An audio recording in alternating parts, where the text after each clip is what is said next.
बनी हुई है। भूमि अपो अनलो वायु खम मनो बुद्धिर एवच अहंकार इत्यम में भिन्ना प्रकृति अष्टदा। भगवत गीता में भगवान कृष्ण बताते हैं कि भूमि, ये पृथ्वी, जल, अग्नि, आकाश, वायु, 5 तत्व ये हो गए, 5 ग्रॉस तत्व, और स्थूल तत्व और 3 सूक्ष्म तत्व है, वो है मन, बुद्धि, अहंकार। ये 8 तत्वों से ये जो प्रकृति है ये पूरी बनी हुई है। लेकिन आज हम चर्चा करेंगे कि ये जो प्रकृति, जो हमें ये दिखता है, ये जो पूरा ब्रह्मांड, उसके बारे में थोड़ा हम जानने का प्रयास करेंगे कि वो कैसा दिखता है और वो क्या, उसके अंदर कौन सी वस्तुएं हैं और उसका कैसा, उसका स्ट्रक्चर कैसा बनाया गया है, या भगवान ने प्रकृति को कैसे बनाया है। Next slide, go to next slide.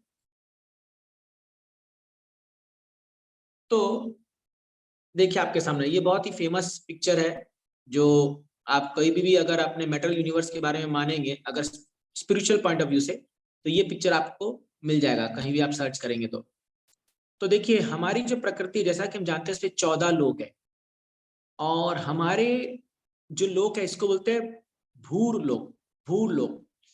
तो ओम भूर भुवस्व कहते हैं। तो ये जो है ये है भूर लोक, जिसको हम अर्थली प्लैनेट कहते हैं, ये सबसे मिडिल में है।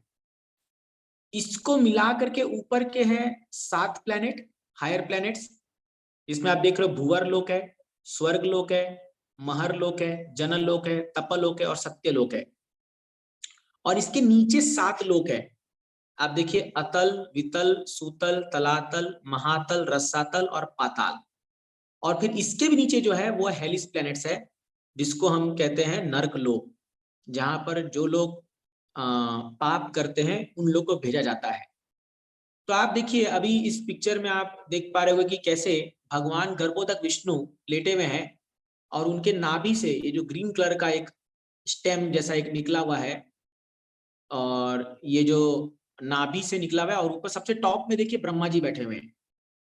तो आप ये फेमस फोटो आप जानते हैं कैसे भगवान विष्णु के गर्भ से, सॉरी नाभि से एक कमल का फूल निकलता है, और कमल के फूल पर ब्रह्मा जी बैठते हैं। और ब्रह्मा जी जो है, ये सभी जो सृष्टि आप ब्रह्मांड देख रहे हो, अभी देखिए आप एक गोलाकार देख रहे हो, पूरा ये ब्रह्मांड है, एक एक ब्रह्मांड, ये पूरा एक ब्रह्मांड है। इसके अंदर खाली ये 14 लोग जो है, ये हमारा प्लैनेटरी सिस्टम है जहां पर हम रहते हैं।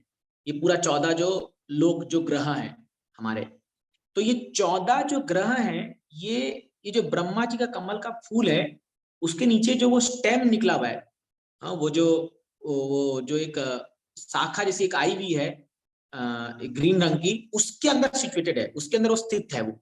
और ब्रह्मा जी सबसे ऊपर प्लैनेट पे बैठे हुए हैं, जो है सत्यलोक में।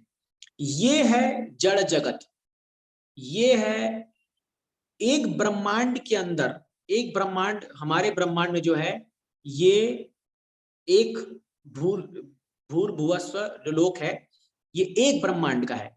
ऐसे हजारों करोड़ों ब्रह्मांड है, तो ये केवल एक ब्रह्मांड है। और इसको ब्रह्मांड क्यों कहा गया? क्योंकि अंडे के शेप में होता है, इसलिए इसको ब्रह्मांड शब्द कहा गया है।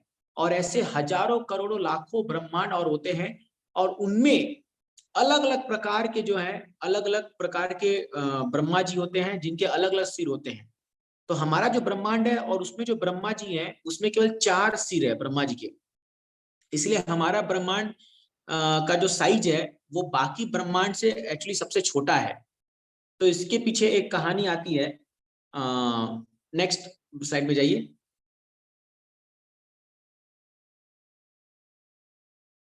हाँ, ये और आपको क्लियरली दिखाने के लिए मैंने इसको थोड़ा सा और व्यू बढ़ाया था। हाँ, एक बार प्रीवियस कीजिए।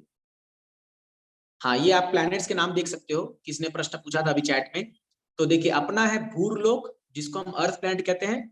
उसके ऊपर है भूअरलोक, स्वर्गलोक, महरलोक, जनलोक, तपलोक, सत्यलोक। तो ये 6 और अपने भूरलोक को मिला के 7 हो गए। और नीचे के 7 हो गए अतल, वितल, सुतल, तलातल, महातल, रसातल और पाताल। तो ये 7 7 14 प्लैनेट होते हैं अपने ब्रह्मांड में, जो ये 14 प्लैनेट हैं। नेक्स्ट। तो अभी भगवत गीता में भगवान एक श्लोक में कहते हैं, 8वें अध्याय के 16वें श्लोक में, आ ब्रह्म भुवना लोका पुनर्आवर्तिनो अर्जुना। मामुपेत्य तु कौन्तेय पुनर्जन्म न विद्यते। बोलते हैं हे अर्जुना, इस ब्रह्मांड में सबसे ऊपर के लोग, आप ब्रह्म भुवनालोक का ब्रह्मलोक सत्यलोक से लेकर के पुनरावर्तिनो अर्जुना, ब्रह्मलोक से लेकर के नीचे भुवलोक, मतलब सबसे नीचे लोक तक हर जगह क्या है, दुख ही दुख है। और इसमें क्या होता है, बार बार जन्म मृत्यु का चक्कर चलता रहता है। तो और फिर भगवान कहते हैं माम उपेत्य तु कौन्तेय, लेकिन जो व्यक्ति मुझे प्राप्त करता है, one who attains my abode, हे कुंती पुत्र, पुनर्जन्म न विद्यते, वो दोबारा इस संसार में आता नहीं है। तो आप अगर इन 14 प्लेनेट सिस्टम में 14 लोक में कहीं भी आप चले जाइए, ये मत सोचिए कि वहां आपको दुख नहीं मिलेगा, वहां आपको कष्ट नहीं मिलेगा। इसलिए कई लोग क्या कहते हैं, कई लोग स्वर्ग लोक जाने का प्रयास करते हैं। इनफैक्ट पहले तो लोग स्वर्ग लोक जाने के लिए अलग अलग यज्ञ तपस्या क्या क्या नहीं करते थे। रावण ने तो स्वर्ग लोक तक सीढ़ी बनाने का योजना बना लिया था कि मैं ऐसी सीढ़ी बना दूंगा कि जो स्वर्ग लोक तक जाएगी और जहां पर जाने के लिए किसी को मेहनत नहीं करनी पड़ेगी, डायरेक्ट सीढ़ी में चढ़ के चले जाओ, मैंने कोई क्वालिफिकेशन नहीं है और फिर भी आप चले जाओ स्वर्ग लोक। लेकिन भगवान यह क्या कह रहे हैं कि स्वर्ग लोक जाने से भी आपका कष्ट दूर नहीं होने वाला। चाहे ब्रह्म लोक चले जाओ, चाहे नीचे पाताल चले जाओ, कहीं भी चले जाओ, आपको बार बार जन्म मृत्यु के चक्कर में फंसना पड़ेगा। और वो मिजरी है, वो दुख का, दुखालय शाश्वतम, वो दुख का ही घर है वो। तो इसलिए जो भक्त होते हैं वो स्वर्ग लोक या ऊपर की लोक प्राप्त करने के लिए उनकी इच्छा नहीं होती है। वो लोग तो इस पूरे ब्रह्मांड को पार करके जो है भगवान के धाम जाने का वो लोग प्रयास करते हैं। तो अभी ये एक स्टोरी आती है, एक बार क्या हुआ, हमारे जो ब्रह्मा जी हैं वो द्वारका में भगवान कृष्ण से मिलने गए और कृष्ण ने पूछा, जब वो द्वारका में जाकर के गेट पर खड़े हुए तो जो अटेंडेंट थे, जो डोरकीपर थे, वो जाकर के बोले भगवान को कि भगवान ब्रह्मा जी आए हैं। तो भगवान ने पूछा कौन से ब्रह्मा आए हैं। तो ये जो डोरकीपर है, ये जो द्वारपाल है, ये आकर के पूछा आप कौन से ब्रह्मा हो। तो ब्रह्मा जी ने कहा कौन से ब्रह्मा, तुम्हारा दिमाग खराब हो गया क्या, तुम जानते नहीं हो, मैं एक ही ब्रह्मा तो हूँ इस पूरे ब्रह्मांड में, जाओ तुम कह दो कि मैं ब्रह्मा जी आए हैं। तो भगवान को जाके उसने कहा, फिर भगवान ने कहा ठीक है उसको आन दो आन दो। तो अंदर आए तो ब्रह्मा जी को देख करके भगवान ने कहा कैसा हालचाल है, क्या चल रहा है, सब ठीक चल रहा है तुम्हारे ब्रह्मांड में। तो ब्रह्मा जी ने कहा सब ठीक चल रहा है भगवान, लेकिन आप ये बताइए, आपने ये क्यों पूछा तुम कौन से ब्रह्मा हो, कौन से ब्रह्मा है, मैं एक ही तो ब्रह्मा हूं।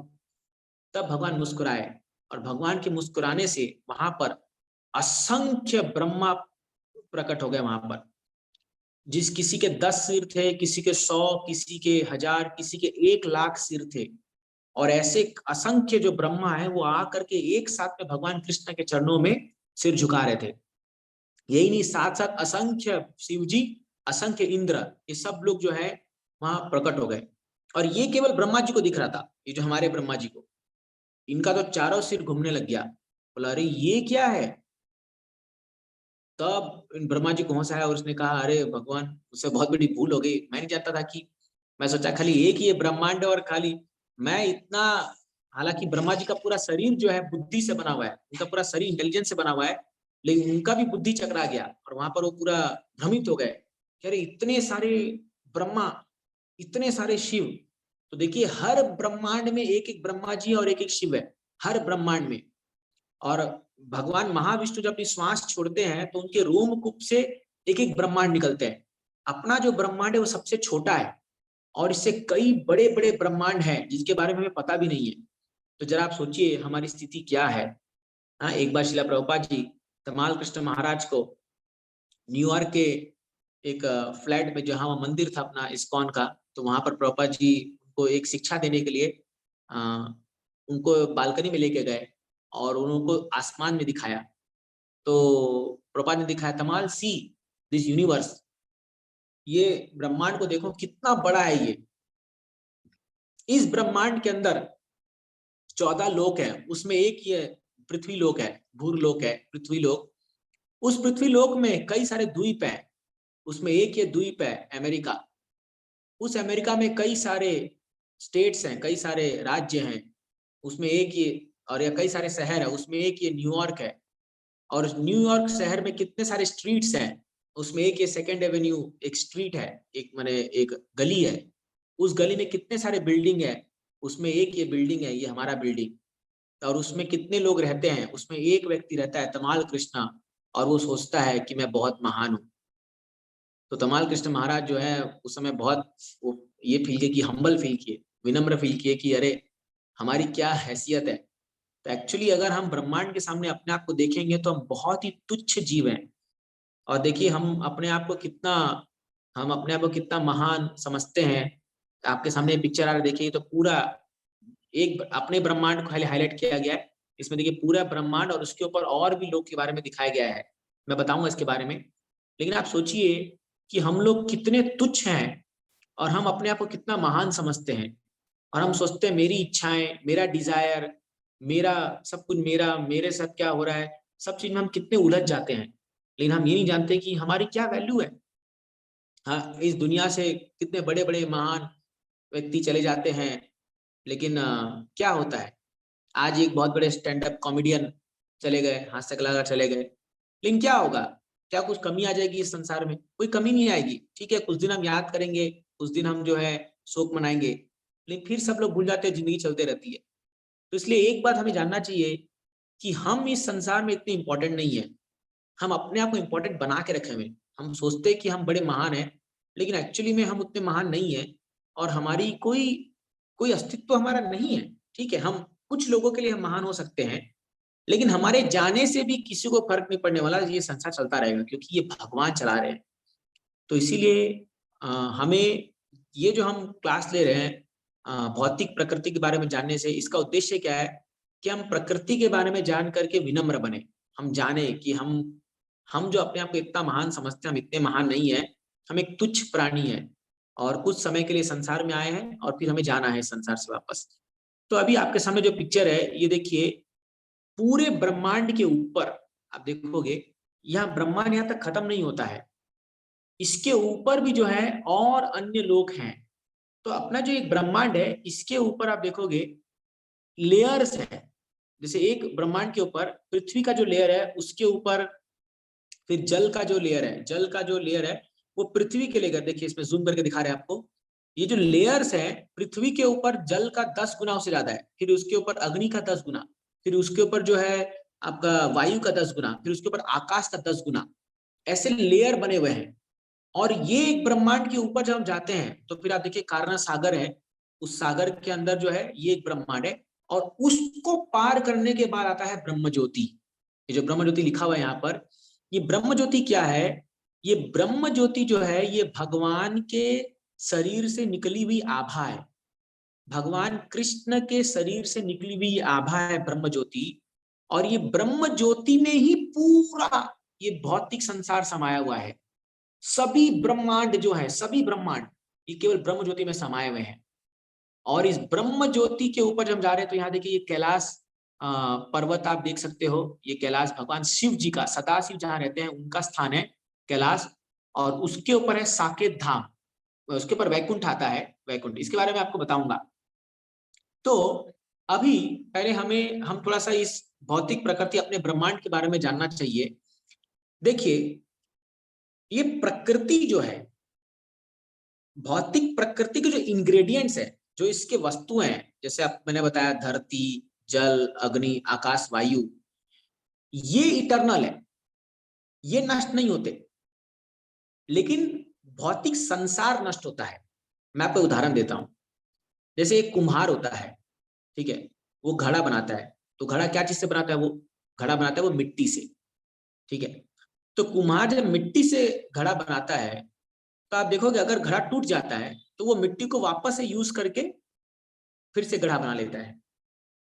तो उसी प्रकार ये जो 5 तत्व है, धरती, जल, अग्नि, आकाश, वायु, ये 5 तत्व ये टेम्पररी नहीं है, ये इटर्नल है, क्योंकि ये भगवान के शरीर से ही निकली हुई है, ये प्रकृति है। लेकिन जब भगवान उस पॉटर के समान है, भगवान उस कुम्हार के समान है, और जो मिट्टी है वो मिट्टी, ये सब इंग्रेडिएंट्स है, ये धरती, जल, अग्नि, आकाश, वायु, और ये जो भौतिक दुनिया है वो घड़े के समान है। तो ये जो दुनिया जब बनती है और फिर से इसका नष्ट हो जाता है ना, तो ये इसलिए इसको बोलते हैं सृजन संहार। हाँ? तो बार बार इसको बनाया जाता है और फिर बार बार ये संहार हो जाता है, जिसको बोलते हैं ना प्रलय आना। तो प्रलय जब आता है तो प्रलय आने में क्या होता है, ये सारा संसार नष्ट हो जाता है। दो प्रकार का प्रलय होता है, एक प्रलय आता है ब्रह्मा जी के एक दिन के बाद, और दूसरा प्रलय आता है ब्रह्मा जी के 100 साल के बाद। तो जब ब्रह्मा जी का एक दिन बीतता है, तो भगवत गीता में ब्रह्मा जी के एक दिन के बारे में बताया गया है, सहस्त्र युग पर्यंतम अहरनिश योनि।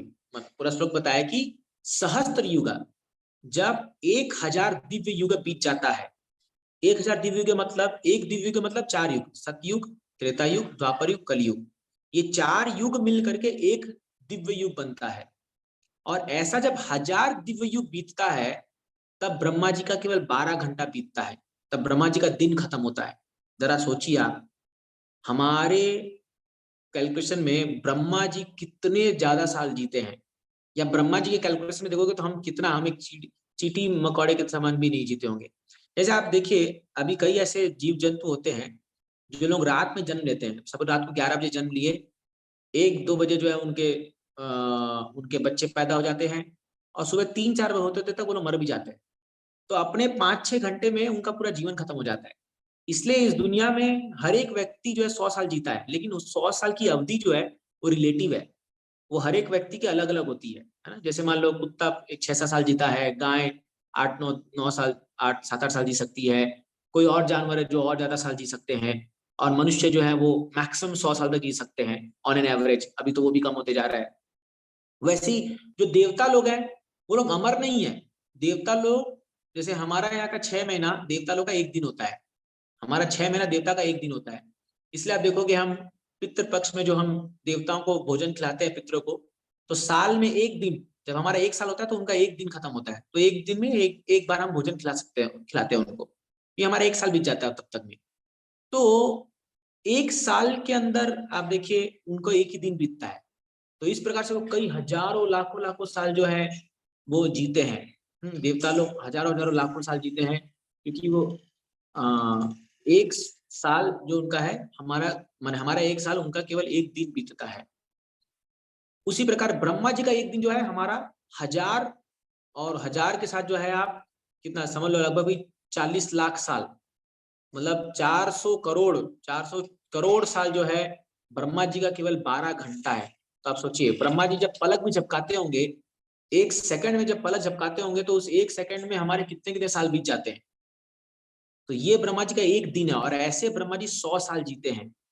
तो जब ब्रह्मा जी ऐसे एक दिन जब बीतता है, तो उसको एक प्रलय आता है, और जब 100 साल ब्रह्मा जी का होता है, तब पूरे ब्रह्मांड में प्रलय आता है, और सारी जो ये वस्तुएं हैं, जो भी चीज दिखता है संसार में, वो सब सब डिजोल्व होकर के, एनाइलेट होकर के भगवान विष्णु के गर्भ में जाकर के रह जाती है वो। और फिर से जब भगवान ये महाविष्णु, देखिए आप इनके, जब एक एक ब्रह्मांड जब उसका प्रलय होता है, तो उनके शरीर में जाकर के उस समा जाते हैं, और सारे जीवात्माएं भी उनके शरीर में चल जाते हैं। और फिर जब दोबारा क्रिएशन होता है, दोबारा जब सृजन होता है सृष्टि का, तो वहां से फिर सारे जीवात्माएं आते हैं, और फिर सारे इंग्रेडिएंट आता है, और फिर से क्रिएशन स्टार्ट होता है। तो अभी क्या होता है, जब भगवान से दोबारा जब सृष्टि होती है, जब बनती है सृष्टि, तो क्या होता है, एक एक इंग्रेडिएंट, जैसे धरती आती है, अग्नि आता है, जल आता है, आकाश आता है, वायु आता है, फिर मन, बुद्धि, अहंकार, ये सब आते हैं। लेकिन आपको पता है, कोई भी चीज चलायमान नहीं होती है, सब ऐसी पड़े होते हैं। लेकिन जब भगवान स्वेच्छता अपनी आंख खोल करके देखते हैं प्रकृति को, तो यहाँ प्रकृति, जब मैं बोल रहा हूँ तो इसको समझिए आप, दुर्गा माता जो हम बोलते हैं, ये जो आप यहाँ देख रहे हो ये फोटो में, ये एक्चुअली सृष्टि में दुर्गा माँ हेल्प करती है। कैसे हेल्प करती है? ये है माया देवी, ये भगवान की शक्ति है। और यही माया देवी भगवान से जाके प्रार्थना करती है कि भगवान, आप कृपया हमें शक्ति दीजिए कि हम सृष्टि का सृजन कर सके। और भगवान अपनी आंखों के द्वारा इस ब्रह्मांड को इम्प्रेग्नेट करते हैं, भौतिक सृष्टि को भगवान इम्प्रेग्नेट करते हैं। जैसे एक पुरुष स्त्री को जो गर्भवती बनाता है, स्त्री को गर्भवती बना करके उसमें वीर्य दे करके एक बच्चा उत्पन्न करने के लिए जो है पुरुष कार्य करता है, उसी प्रकार भगवान जो है वो परम पुरुष है। लेकिन उनको ये जैसे मनुष्य करते हैं बच्चे पैदा, वैसा करने की दरकार नहीं है। वो जो उनको है केवल अपनी आंखों से देख करके जो है वो सारे जो जीवात्माएं हैं उन लोग को उनको इस प्रकृति में डाल देते हैं। ही इम्प्रेग्नेट्स द मेटेरियल यूनिवर्स। और जैसी भगवान की आंख पड़ती है इस प्रकृति पर, तब अपने आप सृष्टि शुरू हो जाता है। ब्रह्मा जी क्या कार्य करते हैं? ब्रह्मा जी खाली इंजीनियर है, वो खाली शेप देते हैं, किसको क्या बॉडी देना है, किसको क्या शरीर देना है, कहाँ पर क्या होगा, किधर समुद्र होगा, किधर पहाड़ होगा, ये सब ब्रह्मा जी बनाते हैं। इंजीनियर है वो, ठीक है। अभी से कोई घर बनाता है तो घर में क्या होता है, रॉ मटेरियल लगता है ना, ईटा बालू सीमेंट ये सब लगता है। तो इंजीनियर को बुलाते हैं, वो बताता है हाँ यहाँ ये बनेगा, यहाँ ये कमरा बनेगा, यहाँ किचन बनेगा, यहाँ बनेगा, वो ब्रह्मा जी करते हैं। लेकिन रॉ मटेरियल किसका है? वो तो मालिक का है ना। तो इसलिए रॉ मटेरियल जो है वो भगवान देते हैं। अगर भगवान नहीं देंगे रॉ मटेरियल तो ये सब सृष्टि बन ही नहीं सकता। इसलिए कई बार लोग बोलते हैं ब्रह्मा जी क्रिएटर है। नहीं, ब्रह्मा जी सेकेंडरी क्रिएटर है, ये समझिए।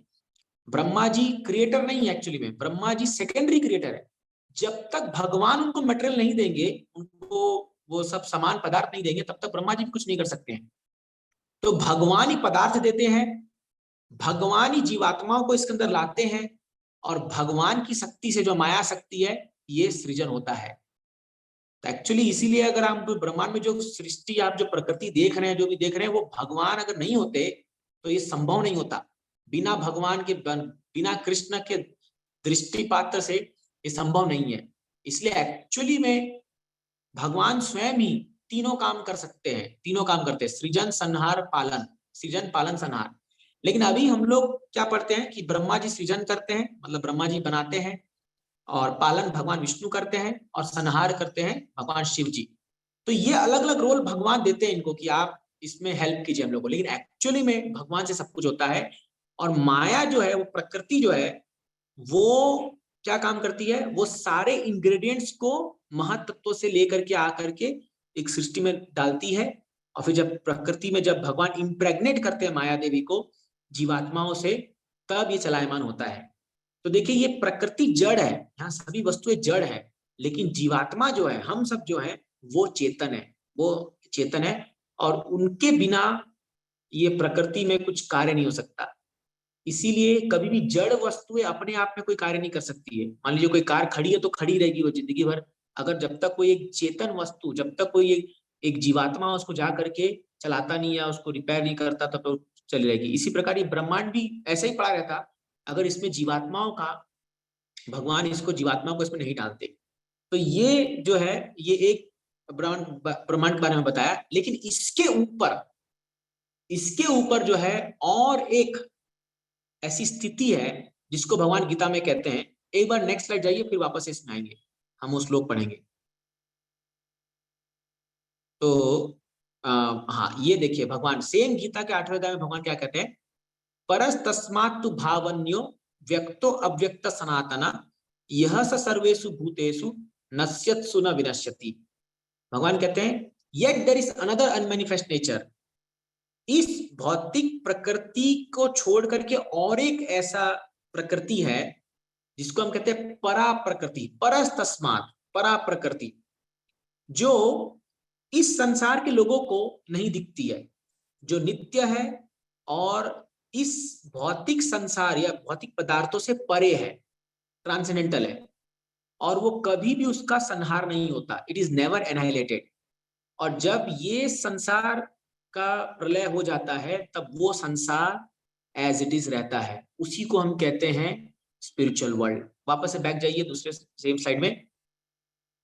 तो ये है स्पिरिचुअल वर्ल्ड। ये जो ब्रह्म ज्योति के ऊपर आप देख रहे हो, ये है आध्यात्म जगत। इसमें कभी प्रलय नहीं होता, इसमें कभी, ये शिव, जैसे ब्रह्म ज्योति के ऊपर शिव लोक है, सदाशिव का है कैलाश पर्वत, उसके ऊपर है वैकुंठ लोक, है ना। सबसे पहले आता है वैकुंठ लोक। और वैकुंठ लोक में जो है करोड़ करोड़ जो है नारायण, भगवान के अनेक अनेक जो रूप है, अनेक अनेक नारायण जो है, वो वैकुंठ लोक भी कई है, वो नहीं खाली एक ही लोक है उसमें। वो सब आध्यात्मिक जगत है, और वहां पर सभी वस्तुएं चेतन है, और वहां जो जीवात्मा रहते हैं वो सब नित्य है, उनका कोई मृत्यु नहीं होता। वो जड़ पदार्थ से नहीं बनते हैं, उनका शरीर सच्चिदानंद होता है। उनका शरीर में ये भौतिक पदार्थ जो है पृथ्वी, जल, अग्नि, आकाश, वायु से नहीं बनता, वो उसके परे है। और वो वैकुंठ जगत में अनेक अनेक नारायण जो हैं अपनी लक्ष्मियों के साथ, आप 2 साइड आगे जाइए, वहां पर वैकुंठ का एक पिक्चर मैंने दिखाया है, जस्ट 2 स्लाइड्स। हाँ, ये रहा वैकुंठ वर्ड। यहाँ देखिए, आप ये पिक्चर में आप देख सकते हैं कैसे भगवान विष्णु बैठे हैं और अनेक अनेक लक्ष्मियां जो हैं वो उनकी सेवा में लगी हुई है। तो कहते हैं वैकुंठ में भगवान विष्णु इतने सुंदर रहते हैं और लक्ष्मियां जो है भगवान विष्णु की सेवा के लिए इतना तत्पर रहती है। हालांकि वैकुंठ बना है चिंतामणि धाम से, वहां आपको एक कंकड़, एक डस्ट, मतलब एक भी धूल का एक रेता भी आपको नहीं मिल सकता, एक कंकड़ भी नहीं मिल सकता। लेकिन फिर भी जो है ये सारी लक्ष्मियां, सहस्त्र लक्ष्मी शतसंभ्रम सेव्यमानम, झाड़ू पोछा लेकर के मानो सफाई करते रहती है, ताकि भगवान विष्णु का उन पर ध्यान चला जाए कि हम भगवान की सेवा कर रहे हैं। करोड़ों करोड़ लक्ष्मियां भगवान की सेवा करती रहती है।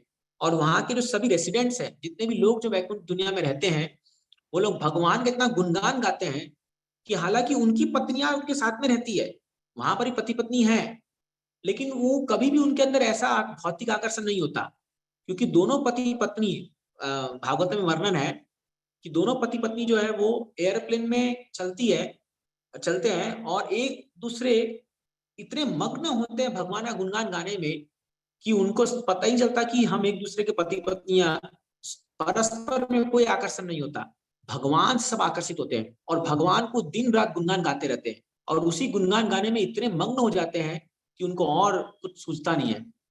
ये है वैकुंठ का जगत। और वे वैकुंठ जगत जो है ये शाश्वत है, ये नित्य है, ये कभी खत्म, ये कभी भी मिटने वाला नहीं है ना। और कहा जाता है इस वैकुंठ जगत में जो है किसी प्रकार की ईर्ष्या नहीं होती है।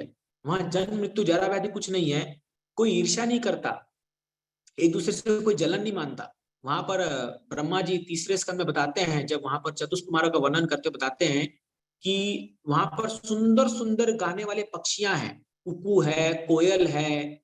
लेकिन जब मान लो जो भौरा है, एक भौरा भी जो होता है, वो अगर मान लो भगवान का गुणगान कर रहा है, हम भौरा आप जानते हो ज़्ज़ करके से आवाज करता है, तब ये सारे लोग शांत बैठ जाते हैं, कुकू कोयल ये सब शांत बैठ जाते हैं, ताकि वो सोचते हैं कि ये भौरा को भगवान का गुणगान गाने दो, है ना।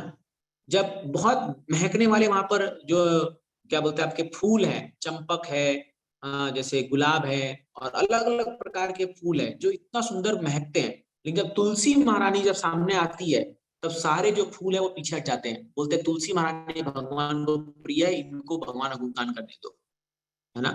तो ये वहां के गुण है। वहां पर बोलते हैं कथनम गान नाट्यम च, हर एक जो वहां पर बोलने की जो पद्धति है वो लगता है जैसे कोई गीत गा रहा है, लोग चलते हैं तो ऐसा लगता है कोई डांस कर रहा है, जल जो अमृत के समान है। माने जो चीज एकदम परफेक्ट आप सोच सकते हो इस संसार में, वो वैकुंठ जगत है। एक्चुअली ये हमारा एक्चुअल धाम है, और ये है इस भौतिक संसार के परे। और हम लोग एक्चुअली हमारा गोल है यहाँ जाना। इनफैक्ट हमारा गोल तो यहाँ जाना भी नहीं है, इससे भी ऊपर जाना है, क्योंकि वैकुंठ जगत के ऊपर भी आता है। अभी वापस आप वो पिक्चर में आइए, पीछे बैक 2 स्लाइड। हाँ, यहाँ देखिए, तो यहाँ पर जो अनंत कोटि वैकुंठ जगत है, ऑफकोर्स इसके ऊपर और स्लाइड दिख रहा है, इसके ऊपर है अयोध्या धाम। अयोध्या है साकेत धाम, जहाँ भगवान रामचंद्र सीता मैया के साथ जो है वो वहां पर विराजमान रहते हैं। इसके ऊपर आता है अयोध्या धाम, और इसके ऊपर जाएगा वो है गोलोक वृंदावन धाम। इस स्लाइड में नहीं आ रहा है, लास्ट स्लाइड जाइए, आगे 2-3 स्लाइड जाइए, आगे है गोलोक वृंदावन धाम का। हाँ, ये है गोलोक वृंदावन। तो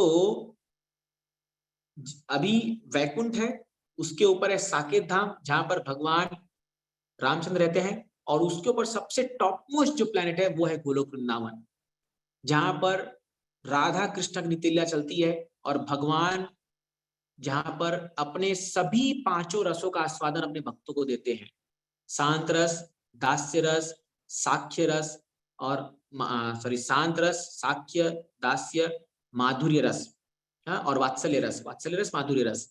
ये 5 रसों का आस्वादन जब भगवान अपने भक्तों को देते हैं, वो है गोलोक वृंदावन। तो देखिए वैकुंठ और गोलोक वृंदावन में अंतर क्या है।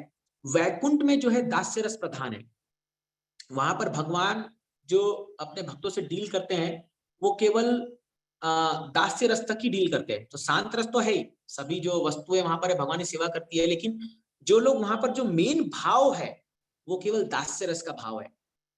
मतलब वहां पर लोग जो है सदैव भगवान का गुणगान करते रहते हैं, फॉर्मेलिटी एकदम फॉर्मल रहते हैं लोग एकदम, जैसे ऑफिस में फॉर्मल एकदम, और एकदम रिस्पेक्ट से ऑ एंड रेवरेंस के साथ भगवान को हाथ जोड़ के उनका वेद स्तुति करना, ये सब चलता है। लेकिन वृंदावन ऐसा नहीं है। वृंदावन में जो है बाकी के 3 रस प्रधान है। हाँ, साख्य, वात्सल्य और माधुर्य, ये प्रधान है। तो देखिए जैसे यहाँ फोटो आप देख रहे हो, साख्य रस है। तो भगवान जो है इतने इंटीमेट होते हैं अपने भक्तों के साथ कि साख्य रस में भगवान जो है कभी कभी अपने ग्वाल बालों को अपने कंधे पर बैठा लेते हैं, कभी ग्वाल और कंधे पर बैठा लेते हैं, कभी भगवान जो है अपने ग्वाल बालों का जो है जूठा खाते हैं और जूठा खिलाते हैं। हाँ, तो जैसे जब भगवान अपना आते हैं, अपने घर से आते हैं, तो यशोदा माँ उनको टिफिन देती है। वैसे ही बाकी ग्वाल बालों को जो है उनकी माता टिफिन देती है, और उस टिफिन में कृष्णा के लिए अलग से खाना बना के देती है, लड्डू या कुछ बना के देगी कि ये कृष्णा को खिलाना। तो वो क्या करता है, जैसे मधुमंगल है वो लड्डू लाया, तो भगवान को बोलेगा भगवान मुंह खोलो, मेरी माँ ने तुम्हारे लिए बनाया लड्डू। भगवान मुंह खोलते हैं तो वो लड्डू डालता है मुंह में, फिर पचक से मारता है, लड्डू बाहर आता है, वो झूठा खा लेता है भगवान का। ऐसे ही भगवान उसके मुंह से झूठा निकल खा लेते हैं। अब ये सब आपको वैकुंठ में नहीं मिलेगा। वैकुंठ में इतना इंटीमेट नहीं है। वैकुंठ में दूर से प्रणाम करके जो है वहीं से वही दूर से प्रणाम करते हैं, लेकिन वृंदावन में क्या है, बहुत इंटीमेसी है। भगवान के साथ खेलते हैं, उठते हैं, खाते पीते हैं, सब इनके साथ करते हैं। और उसके ऊपर वात्सल्य रस है, भगवान वहां बच्चे की तरह बन जाते हैं। वहां नंद महारानी और यशोदा सॉरी नंद महाराज और यशोदा महारानी यशोदा जो है वो या देवकी माता जो है वो भगवान को डांटती है, फटकारती है, कभी छड़ी से लेकर डराती है ना, कभी उनको बांध देती है उखल से। तो ये वात्सल्य रस। और माधुर्य रस तो और महान, उसमें तो गोपियां जो है भगवान को कभी कभी गोपी का ड्रेस पहना देती है, कभी उनको लड़कियों का भेष में सजाती है। तो जो चाहे वो करते हैं, ये है इंटीमेट, इंटीमेसी। इसीलिए गोलोक वृंदावन सबसे टॉप मोस्ट है। और ये गोलोक वृंदावन एक्चुअली जो है, ये प्राप्त करना हमारे गौड़ीय वैष्णव का जो हमारे सिद्धांत, जो चैतन्य महाप्रभु जो हमें सिखाने आए संसार में, वो यही है, गोलोक वृंदावन। तो भगवान वही बोलते हैं कि तद्धाम वृंदावनम ब्रजेश तनया तद्धाम वृंदावन, बोलते हैं कि सबसे टॉप मोस्ट वर्शिप अगर कोई करता है इस संसार में, तो वो कहीं अगर भगवान की हो सकती है तो वो है वृंदावन धाम। तो यही गोलोक वृंदावन धाम जो सबसे हमारे ब्रह्मांड के ऊपर आध्यात्मिक जगत में सबसे टॉप मोस्ट है, वही गोलोक वृंदावन धाम जब इस भौतिक जगत में आता है तो वो बन जाता है गोकुल वृंदावन। तो आप जो ये वृंदावन धाम आप देखते हो आज जो यहाँ मथुरा में जो है, वो एक्चुअली अभिन्न है। वो सेम वृंदावन धाम भगवान उतार के लेके आए यहाँ पर। लेकिन अभी हमारी वो आंखें नहीं है जो हम उस धाम को देख पाए, लेकिन वो सेम वृंदावन धाम जो है वो भगवान जो है यहाँ पर उतार के यहाँ पर लेके आए हैं। तब इस गोलोक वृंदावन धाम पहुंचने के क्या तरीका है, तो वापस से आप जाइए वो मेटल यूनिवर्स वाला जो हमने दिखाया था। हाँ, इसमें देखिए, ये देखिए आप, ये देखिए एक लाइन जा रही है इस, हाँ, इस पूरे जगह से देखिए एरो में दिखा रहे हैं आपको। इसमें क्या लिखा है, हरे कृष्णा कृष्णा कृष्णा हरे हरे, हरे राम राम राम हरे हरे। तो ये जो महामंत्र है, ये इतना पावरफुल है कि ये मंत्र जप करते करते एक व्यक्ति इस संसार से केवल देखिए ऊपर जाते पहुंच जाएगा गोलोक वृंदावन धाम। और ये मंत्र लेकर के आगे जाके पिक्चर इसमें नहीं आ पाया है, राधा कृष्ण के चरणों में वो जा करके उसका शेल्टर लेता है ये एक जीवात्मा।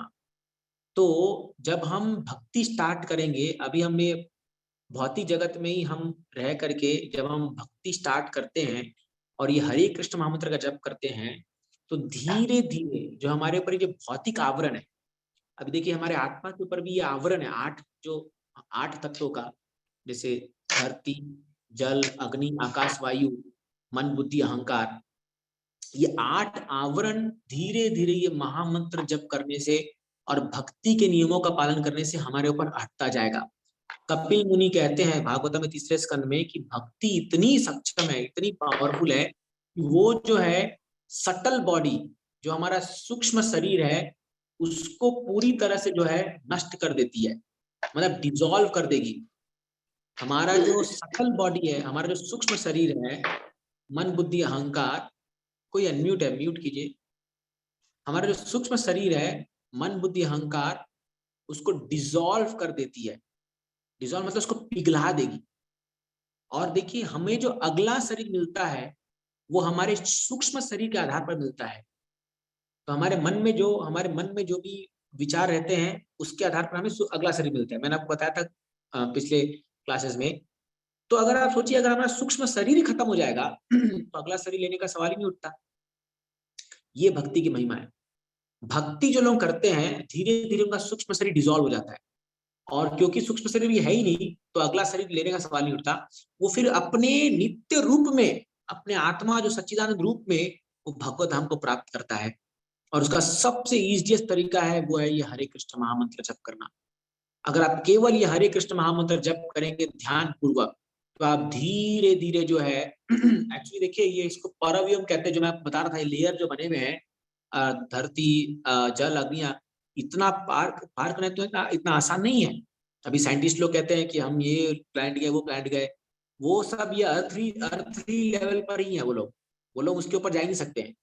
तो एक योगी भी जो है, इतना आसान नहीं है इसको पार करना। ये बहुत बड़े बड़े विशाल लेयर है ये, धरती के, जल के, अग्नि के, आकाश के, वायु के। लेकिन एक भक्त जो है, वो बहुत आसानी से केवल हरे कृष्ण महामंत्र जप करके, अपने शुद्धिकरण करके, अपना भक्ति के बल पर जो है, वो धीरे धीरे इसको पार करके भगवत धाम प्राप्त कर सकते हैं। तो ये जो है, इतना आसान नहीं होता। इसके लिए हमें सिंसियरिटी दिखानी पड़ती है। और इसके लिए हमें नियमों का पालन करके, दृढ़ विश्वास होकर के, भगवान के चरण कमलों का स्मरण करके हमें भक्ति में लगना पड़ता है। इसलिए भगवान कहते हैं कि जो लोग कुयोगी नाम, जो लोग सिंसियरली प्रैक्टिस नहीं करते, वो लोग इस जन्म में मुझे प्राप्त नहीं कर पाएंगे। लेकिन अगर हम सिंसियर बन जाएंगे, हम भक्ति को बहुत दृढ़ता से पालन करेंगे, तो इसी जन्म में संभव है। श्रील प्रभुपाद जी कहते थे कि जो लोग भी हरे कृष्ण महामंत्र का 16 माला का जप करेंगे, 4 नियम का पालन करेंगे और इस्कॉन से जुड़ के रहेंगे, प्रभुपाद जी कहते थे, मैं गारंटी देता हूं कि वो लोग को मैं भगवत धाम लेके जाऊंगा। देखिए, हम में इतनी ताकत नहीं हो सकती, लेकिन प्रभुपाद जी में ताकत है। तो आप विश्वास रखिए, श्रील प्रभुपाद जी के अंदर वो शक्ति है। वो हम लोग को इस भौतिक संसार से मुक्ति दिला करके भगवत धाम ले जा सकते हैं। ये संभव है। तो इसीलिए हम लोगों को ये प्रैक्टिस करना होगा। और प्रभुपाद जी जो हमें शिक्षाएं दी है, जो टीचिंग्स दी है, उस पर विश्वास रख करके हम लोग को जो है आगे बढ़ना होगा। और हम लोग को ये हरे कृष्ण महामंत्र को ध्यान पूर्वक जप करना चाहिए। ध्यान पूर्वक जब हम जप करेंगे और भक्ति को हम पालन करेंगे, तो धीरे धीरे जो है हम ये भौतिक संसार से उठ करके हम भगवत धाम ला सकते हैं। लेकिन अगर हमारे मन में भगवान को छोड़ के कोई और इच्छा आ गई, तो हम जो ये बाकी के जो प्लेनेट है ना, स्वर्ग लोक, महरलोक, तपलोक, वहां पर जाके फंस जाएंगे। तो कई बार क्या होता है, जब भक्त लोग या कोई योगी भी है जो भगवत धाम जा रहा होता है, तो उनको सभी लोगों से गुजर के जाना पड़ता है। अगर उसके मन में इच्छा आ गई कि चलो मैं देखता हूँ यहाँ पर क्या है, तो वहीं रुक जाएगा वो, फिर उसका जर्नी वहीं पर रुक जाएगा। एक्चुअली ये सब डिजायर्स पर है। इसीलिए केवल शुद्ध भक्त, जो जिनका हृदय पूर्णतः शुद्ध है और जिसको अन्य कोई अभिलाषा नहीं है, हाँ, जिसका मन जो है केवल कृष्ण को चाहता है, केवल कृष्ण की प्राप्ति चाहता है, वही लोग इस गोलोक वृंदावन धाम को प्राप्त कर सकते हैं। हाँ, तो कि भगवान ऐसे शुद्ध भक्तों को, और भगवान बोलते हैं तस्याहम सुलभम पार्थ, जो अनन्य चिंतयन्तो माम, जो मेरा अनन्य चिंतन करता है, जो मेरा अनन्य भक्ति करता है, ऐसे लोगों के लिए मैं बहुत सुलभ बना देता हूँ मैं अपने धाम को। और भगवान अपने धाम का दरवाजा उनके लिए खोल देते हैं। तो ऑफ कोर्स वो धाम जाने के लिए हम लोगों को एक प्रामाणिक गुरु के शरण में जाना चाहिए, और एक प्रामाणिक गुरु के आश्रय लेकर के उनके बताए हुए मार्ग पर चल करके ही हम धीरे धीरे ये जा सकते हैं। और यही अल्टीमेट गोल ऑफ लाइफ है। यही है हम लोगों का सबसे ऊंचा गोल, और हमें इसी को प्राप्त करना है। तो इसीलिए आप सबसे रिक्वेस्ट है, जो लोग भी क्लासेस सुनते हैं, कि आप भक्ति को सीरियसली लीजिए। और ये कोई भी और ऐसा मार्ग नहीं है। हम लोग अभी 1-2 क्लास बाद और अनेक अनेक मार्ग पर चर्चा करेंगे, ज्ञान मार्ग, कर्म योग, ज्ञान योग, भक्ति योग। और उसमें आपको दिखाएंगे कि कैसे भक्ति योग सबसे टॉप मोस्ट योगा है, सबसे टॉप मोस्ट जो चीज है वो है भक्ति योग। और कोई अगर भक्ति योग का प्रैक्टिस करता है जिसमें स्पेशली हरे कृष्ण महामंत्र का जप करना, और वो बहुत आसानी से इस संसार के बंधन से मुक्ति प्राप्त करके भगवत धाम को प्राप्त कर सकता है। तो इसीलिए ये बार बार पुनरपि जननम पुनरपि मरणम जननी जठरे जय शयनम, शंकराचार्य जी भी कहते हैं कि हे भगवान कृपया पारे पाहे मुरारी, हे मुरारी, हे भगवान कृष्णा, बार बार मैं जो है जन्म ले रहा हूँ, बार बार मैं मर रहा हूँ, बार बार माँ के घर में आ रहा हूँ, मुझे कृपया पार करो इस संसार के इस जन्म के चक्कर से।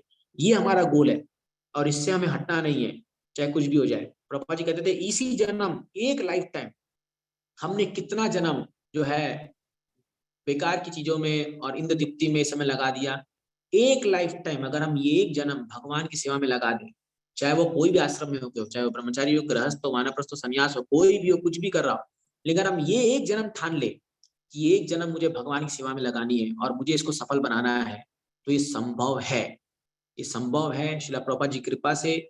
और ये मूवमेंट, इस्कॉन मूवमेंट इसलिए बनाया गया है कि यहाँ पर ऐसे लोगों को हम ऐसी सुविधा दे पाए जिससे वो अपना जन्म, अपना जीवन जो सफल बना पाएंगे।